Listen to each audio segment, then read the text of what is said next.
vou receber a Débora no Mover Glue, a nossa sexta edição que acontece presencialmente em Curitiba. A Débora já esteve no Mover Glue de São Paulo em edições passadas, inclusive nós duas apresentamos uma prática juntas, e ela volta para Curitiba no dia 25 de março para fazer uma outra palestra, né? E essa versão ela vai ser híbrida. Então, se você não puder assistir ao vivo, não pode estar lá em Curitiba por algum motivo, você pode assistir online. Débora, vamos falar sobre hiperflexibilidade. Esse é um tema nosso, né, dentro da mentoria Viver de Estudo. Mas primeiro eu queria que você começasse falando um pouco sobre o que é essa hiperflexibilidade, hipermobilidade. É um prazer estar aqui sempre com vocês, principalmente minha mestra querida, Ana Tsubo. E, primeiro de tudo, parabéns a todas nós, mulheres, pelo Dia da Mulher. Parabéns, meninas!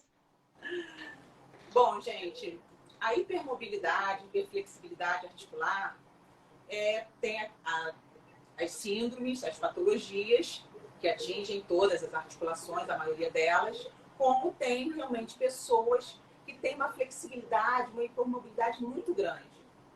E o que eu vejo? É que os nossos alunos, nossos pacientes, eles acham que quanto mais, melhor, né? Eu quero me alongar muito, eu quero ir ao extremo do extremo, se aí significa que a minha musculatura, que o meu corpo, ele significa que é mais saudável, ele se torna mais potente. E não é por aí. Bom, os fluidos do nosso corpo, eles fluem melhor devido aos gradientes de pressão, né? Então, na cabeça tem uma pressão, no tórax, no abdômen, região pélvica, todos esses gradientes de pressão faz com que nossos fluidos eles circulem de uma maneira mais harmoniosa e com isso leva o quê? Oxigênio, nutrientes para todas as partes do corpo, para todo o nosso sistema facial. Quando a gente pensa nisso, a gente pensa nos grandes vasos, arterial, venoso, linfático, porque existe uma bomba, né? A bomba cardíaca, as válvulas funcionando. Mas o nosso sistema facial, o nosso conjuntivo, ele assume um papel muito importante na questão dessa circulação, chamada circulação lacunar, que é uma circulação dos fluidos, uma circulação dessa água livre nesse tecido, nesse feixe do tecido conjuntivo, que é o nosso sistema facial, que dá a nossa cabeça, nossos pés, que nos une, né, que nos separa, que nos permeia de uma maneira ininterrupta. Então, essa circulação lacunar, ela é muito importante, porque ela vai do micro para o macro. Porque dentro da célula, dessas células do nosso tecido conjuntivo, né, do nosso sistema facial, banhado pela essa matriz extracelular, que vai ter todo esse puxa e empurra, toda essa tensão e compressão já acontecendo ali no nosso interior da nossa célula, né? Essa coisa do bound and unbound water que a Ana fala tanto. E aí começa o quê? Começa a nossa eliminação linfática lá dentro dessa circulação lacunar, desses fluidos, dessa água livre que permeia, que vai dar toda essa lubrificação. E aí o que acontece? Dentro das nossas articulações, existe uma tensão e compressão. E é graças a essa tensão e compressão que esses fluidos vão nutrir, vão fazer uma nutrição dentro da nossa cápsula articular, na nossa cartilagem, porque lá dentro não tem circulação sanguínea. Então, como é que vai nutrir isso tudo? Através dessa circulação lacunar pelas nossas adjacências, pelos nossos vizinhos, que vão nutrir tudo isso aqui, através dessa tensão e compressão. Principalmente as pessoas que têm hipermobilidade. Ah, então se eu tenho muita hipermobilidade, significa que eu tenho muita nutrição lá dentro? Não, porque os nossos tecidos adjacentes, a nossa face que está lá imprimindo todo o nosso músculo, também não vai estar funcionando tão bem. Então, a gente precisa dessa mobilização aqui nas articulações. Tanto a pessoa, né, que tem uma artrose, que tem uma artrite reumatoide, que tem uma impactação muito grande, como a pessoa que tem essa hipermobilidade, essa hiperflexibilidade muito grande, que lá dentro também precisa de nutrição. precisa dessa tensão e compressão adequada. Então, precisa desses micromovimentos. É do micro para o macro. E é através desses micromovimentos que a gente vai fazer o quê?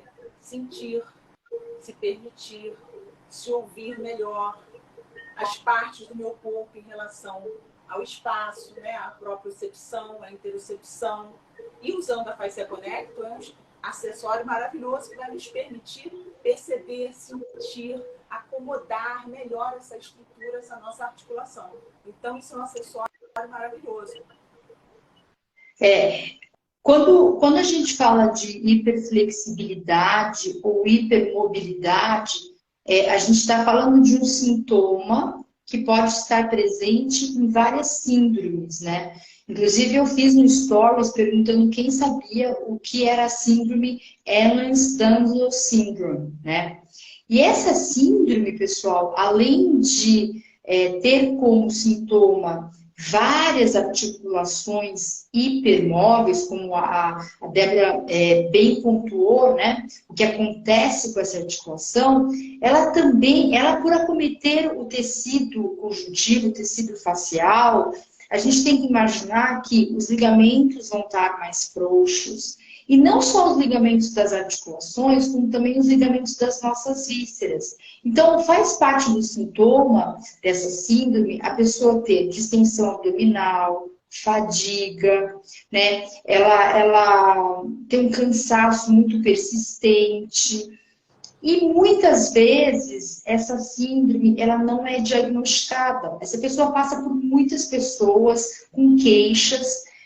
Talvez alguns profissionais não acreditem de fato o que ela de fato relata e não se fecha um diagnóstico. Então, é um cliente que já vagou por muitos lugares, já tá muito frustrado, porque ninguém consegue falar o que ele tem. Mas vale lembrar que isso não acomete só o sistema músculo-esquelético, também pode acometer as nossas vísceras. E imagina você se os ligamentos, né, por exemplo, do nosso fígado, o fígado tem vários ligamentos. Imagina se esses ligamentos estão frouxos, hipermóveis. Imagina o que vai acontecer com essa víscera. Você, dona Débora, é super fera em vísceras. Você fez osteopatia, né? Vamos falar então um pouco dessa hipermobilidade que pode acontecer nesses ligamentos viscerais. Ana, lembrando que essa síndrome, ela comete os vasos sanguíneos, pele, articulações, né, vários órgãos. Ela tem 12 subtipos, né? Então tem várias categorias. É muito difícil diagnosticar, porque tem vários sintomas e manifestações. Então precisa realmente de um feeling melhor para tratar isso. Bom, nosso sistema facial, ele é tudo junto, tudo, né? Então, quando acontece fora, acontece ali também nos órgãos, nas vísceras. E esse tipo de paciente é um paciente muito delicado, porque também afeta o psicológico dele. Ele está super debilitado, a pessoa está chateada, né? Está triste com essa situação. Então, esse sistema também ligamentar, visceral, ele também está ali comprometido muitas vezes. Tem várias manobras e uma delas é a inspiração profunda. Então, quando você inspira profundamente, solta o ar, você já está fazendo todo o massageamento, né, em todas as suas vísceras através do diafragma. E lembrando que é um paciente que só o toque, já mexendo um pouco mais com ele, ele é muito sensível. Então, tem que ter uma delicadeza ao toque, né? Se aproximar mesmo dele para falar sobre isso tudo, ao toque, mas só a questão da respiração, do focar na respiração, do focar ali com as sensações dos seus órgãos e vísceras, massageando toda essa questão através do diafragma. Isso já é uma grande iniciativa. E aí você começa a liberar o diafragma, tudo sutilmente, né? Vai sutilmente, faz o bombeio do fígado, tudo sutilmente, lentamente. Vê a questão de outros órgãos, apalpando delicadamente. O ilho pessoas, o quadrado lombar, mas isso ao toque sutil. A gente pensa que tem que ser um toque forte, muito profundo. Não, o toque sutil, ele é muito... trabalha muito essa questão da propriocepção e o paciente a interocepção. O que você está sentindo, né? Você está se sentindo bem? Está sentindo alguma coisa diferente? Tem que ser confortável para o paciente, para o aluno. Sim. Então, o toque suave, a inspiração profunda é maravilhoso. É super legal a Débora ter falado isso, porque tudo isso que ela está falando é comprovado cientificamente. Para essas pessoas que apresentam essa síndrome, eles recomendam um toque muito leve, né? E uma outra coisa é que na clínica, a gente pode pensar assim, bom, se o cara tem hipermobilidade, ele vai ser muito elástico, mas nem sempre isso aparece na clínica. Nem sempre. O que acontece é que muitas vezes esse cliente ele tem um aumento de tônus na musculatura para proteger aquela articulação e ele se apresenta no seu consultório, no seu estúdio, como uma pessoa rígida, tá? Mas essa rigidez está escondendo a hiperflexibilidade dessa pessoa. Então, é importante essa investigação inicial, dinâmica, para você tentar ver o que está por trás desse aumento de tônus muscular. E quando a gente fala dos ligamentos das vísceras estarem mais móveis, a gente sabe que existem alguns movimentos, por exemplo, a motricidade, que é o movimento da própria víscera, o peristaltismo, por exemplo. Então, se eu tenho um tecido conjuntivo alterado nessa víscera, o movimento da víscera, ou seja, a motricidade também vai estar alterada, né? A mobilidade, ou seja, o movimento dessa víscera com uma outra víscera, a relação desse movimento também vai estar alterada. Então, existe toda uma alteração que, como a Débora falou logo no início da live, que vem do micro para o macro, né? Qual outro cuidado? Vamos falar agora, Débora, dos nossos limites fisiológicos presentes no nosso corpo, que já mostram para a gente que a gente tem limites, mas muitas vezes a gente não obedece, não respeita e vai além. Vamos falar um pouco sobre isso. Lembrando, Ana, você falou uma coisa importante, na osteopatia a gente fala o seguinte, que toda hipermobilidade traz uma hipomobilidade. Então, por isso que a pessoa tem aquela rigidez ali, o tônus muito assim, para compensar aquela questão nas articulações. Então, toda hipermobilidade vem agregada a uma hipomobilidade, né? E é isso que a gente tem que observar bastante.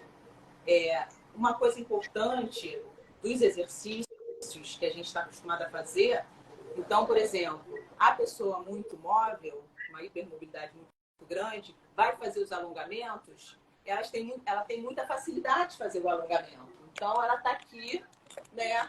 Vai fazer o alongamento na perna, aqui, e aí vai dar tudo, vai lá na frente, fica com maior facilidade. Já a pessoa com essa total hipermobilidade, o que a gente pede? Pressiona o seu pé contra o chão, cria um apoio maior, então essa tensão, essa contração isométrica, e aí leva no movimento excêntrico, aí a pessoa já vai menos, aí você pode fazer lá bombeio, movimentos multidirecionais, que aí a pessoa vai sentir mais o movimento, segurando, né, aquela articulação, não levando ela no limite articular. Então, essa condição isométrica com a excêntrica. O que a Débora falou é de extrema importância. Quando a gente tem um corpo hipermóvel e a gente vai usar o alongamento facial, a abordagem ela é diferente, tá? Então, é o que ela falou, a gente usa um trabalho excêntrico e aí sim a gente faz o balanço. Esse trabalho excêntrico, ele vem para dar limite para essa amplitude do movimento. Então, é muito importante. Inclusive, se você é da comunidade Face Expert, a Simone Flank vai dar uma aula prática amanhã só sobre como alongar corpos hiperflexíveis, porque a abordagem é diferente, né? É muito bom isso, Débora, porque muitas pessoas, elas acham que trabalhar a fáscia é só para ganhar flexibilidade, mas existem corpos que precisam trabalhar a fáscia para ganhar tônus, né? Então, a gente tem todo um repertório de exercício dentro do treinamento facial que é para o ganho de tônus, né? O que mais você acrescentaria, Débora?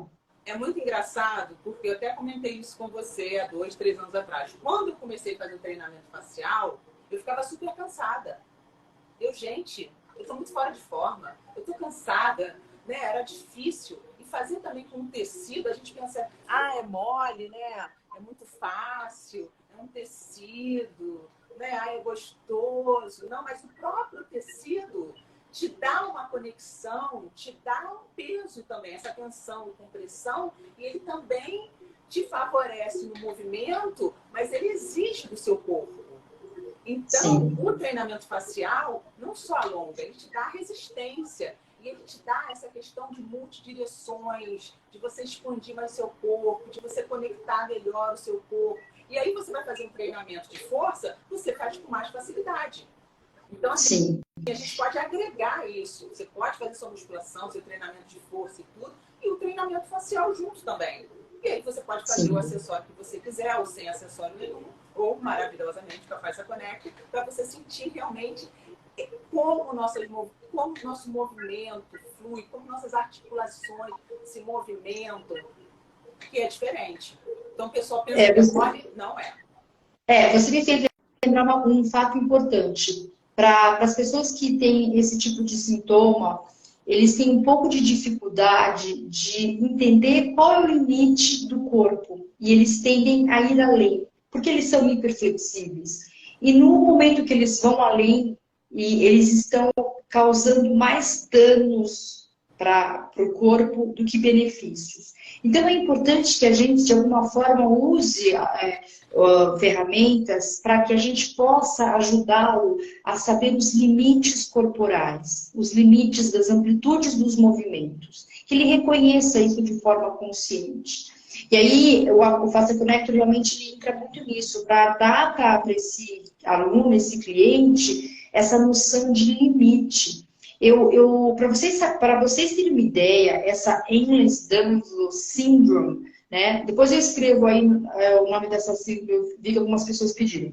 Mas essa síndrome, pessoal, existem organizações nos Estados Unidos que estudam só essa síndrome. Eu fiz uma aula recentemente com 2 americanas e com Gil Hedley falando só dessa síndrome, tá? E elas se dedicam a estudar essa síndrome. E elas falaram alguns dados que eu não sabia. Por exemplo, essa síndrome, ela é 7 vezes mais comum em pacientes que têm autismo ou qualquer outro distúrbio neurológico. Ela é 2 vezes mais incidente na raça negra e nos judeus. Ela é 2 vezes mais incidente em mulheres, tá? Então, são dados atuais que apontam qual que é o perfil desse cliente para que eles possam definir melhor o diagnóstico, tá? E mais alguma coisa que você lembra sobre essa síndrome que a gente falou lá na aula da mentoria Viver de Estudo? Tem a ver com essa questão do colágeno, né? Então, essa conexão das enzimas com o colágeno tipo 5, se eu não me engano, e é nessa formação dessa característica aí do colágeno. Exato. Então, pessoal, existe uma alteração na produção do colágeno, tá? O colágeno que é produzido, ele tem uma deficiência de uma proteína, então é um colágeno que não é tão resistente. Então, veja, existe uma alteração metabólica, né, das fibras do colágeno. O que mais que a gente pode falar? Estou lembrando aqui mais dados sobre isso. Relaciona com as mulheres na menopausa. E o que, que acontece? Como acomete também essas crianças com síndrome de Down e tudo isso tem uma questão corporal de limites. Né? Falta esse limite corporal. Como é importante colocar o limite corporal. Porque dentro das nossas aulas mesmo, a gente não coloca um micromovimento. A gente está aqui com o braço, vamos lá. Só desliza a escápula para frente e volta. Mas só vai e volta para a posição inicial. Vai e volta para a posição inicial. Depois só volta, só vai, desliza para trás e volta. Aí depois, superior e inferior. Só movimento rotacional. As pessoas, elas têm dificuldade de entender o que é o superior, o que é o inferior, o que é o anterior, o que é o posterior, o que é essa rotação, aonde eu estou indo, qual a direção da minha articulação que eu estou indo, o que está deslizando mais ali. Então, isso é super importante para esse tipo de síndrome. Exatamente. E alguém escreveu aqui sobre síndrome de Down. Então, eu não conhecia esse termo que os americanos estão usando, que é neurodiversity, que são a neurodiversity são as pessoas que apresentam diversidade de problemas neurológicos, autismo, síndrome de Down, estão incluídos nesse neurodiversity. Também existem outras síndromes que estão inclusas, eu não sei todas, mas eu lembrava do autismo e da síndrome de Down. Então, pacientes com esse tipo de diagnóstico têm 7 vezes mais chance de ter a síndrome Ehlers-Danlos síndrome do que um paciente que não tem isso. Então, eu achei esse dado muito interessante. É muito importante os limites corporais, né? Para essas crianças. Se para nós é importante, imagine para eles. Toda essa dinâmica dessa tensão, compressão, dos micromovimentos, né, do corpo em relação ao espaço, é mais importante ainda para eles. Sim.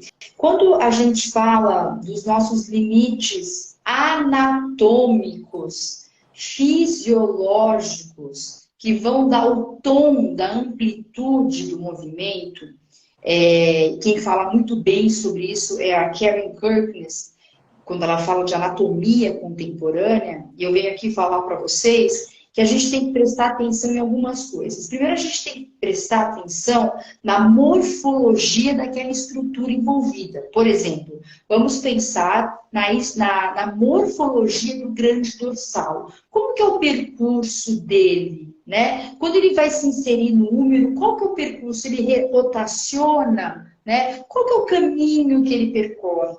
E aí, quando você entende a morfologia da estrutura, você consegue entender melhor a função daquela estrutura. E aí, quando você entende a função, vai ficar muito mais claro o limite fisiológico daquela estrutura. Então, se a gente for pensar dessa forma, e isso inclui muito o raciocínio da anatomia contemporânea, não faz o menor sentido a gente querer que uma articulação vá além do limite fisiológico normal. Mesmo que seja uma coisa convencional, cultural, de que quanto mais abrir a perna no espacate, mais bonito é e melhor é a bailarina. Mas isso é uma coisa muito individual, de pessoa para pessoa. E se a gente for pensar na anatomia contemporânea, a gente não faz o menor sentido você ir além do seu limite corporal fisiológico, né? Então, para que você vai fazer um exercício que vai querer tensionar aquilo ainda mais? Para quê? Para causar lesão? Então, a gente tem que pegar esse tipo de raciocínio e esse tipo de visão, que é muito diferenciado e ressona muito quando você vai aplicar na prática, né? Porque, por exemplo, Débora, eu já vi muitas pessoas falarem assim, pega um peso bem pesado mesmo e coloca aí na tua perna para você conseguir abrir o teu espacate. Isso principalmente no passado. E aí hoje a gente para pensar e fala, faz sentido um negócio desse? E aí a gente recebe, como fisioterapeuta, vários corpos de pessoas que dançaram a vida toda em frangalhos, né? Corpos sem função mais, com uma idade ainda nova. Por quê? houve pouca generosidade com o corpo, respeitou-se pouco o limite desse corpo, né? Débora, a gente está chegando ao final. Eu queria te dar a palavra para acrescentar mais alguma coisa que você acha importante dessa temática. Que nas articulações, na cápsula articular, a cápsula articular, ela é toda várias direções. Ela tem várias direções. Então, por que a gente vai trabalhar numa direção só? Então, às vezes, a pessoa é muito elástica numa angulação. Se você começar a mudar a angulação... Ah, se eu estou alongando aqui. Ah, tá bom. Mas agora muda um pouquinho e roda o seu braço um pouco internamente. Ah, já ficou difícil. Pô, por que você não vai procurar outros caminhos? Porque outros caminhos está dentro da fisiologia da cápsula articular. Se tem várias fibras em várias direções, nós temos que trabalhar as nossas articulações, nosso corpo em várias direções. Não precisa ir além do limite. A gente tem que procurar um outro caminho que a pessoa tenha uma certa dificuldade, que ela nunca trabalhou dessa forma. Por isso, gente, que eu volto a salientar o meu encantamento pela anatomia contemporânea. Quanto mais a gente entende a anatomia, mais fica fácil de você entender as funções. Tudo isso que a Débora falou fica muito claro quando a gente entende a anatomia contemporânea.